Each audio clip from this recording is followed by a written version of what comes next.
What are the different workplace hazard and risk and how it can be avoided? Workplace hazard result to adverse health outcomes among employees. There are different examples of hazard that can be avoided if all employees are informed about all the consequences of their working habits.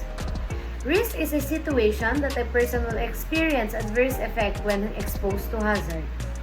To avoid any accident at work, we must be able to identify different hazards present in our workplace, be able to identify its effect, whether it will cause minor or major health problems, and determine ways to eliminate and control those hazards. Let us study the table below and identify the different types of hazard.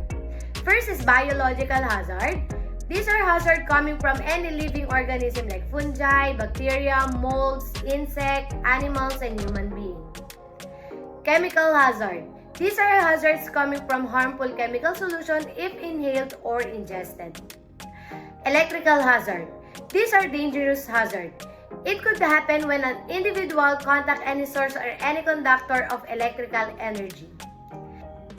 Ergonomic hazard. These hazards refer to any physical condition in a workplace that can cause injury. Physical hazard. These are hazards that can cause damage on tissues by transferring energy from one person to another like trips, slips, and fall. Psychological hazard. These are hazards that is associated with mental health concerns or physical injury. Radiation hazard. These are hazards coming from electromagnetic radiation like electronic devices.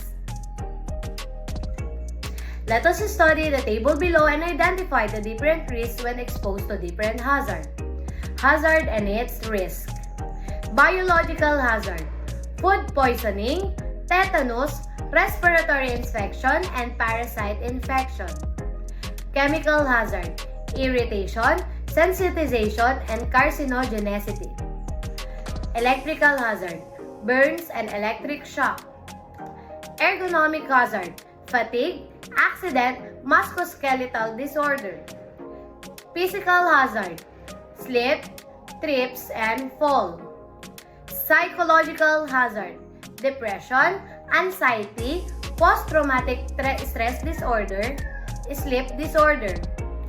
Radiation, skin and blood damage, cataract, infertility, birth defects, and cancer.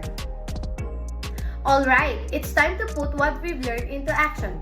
And now, let's practice.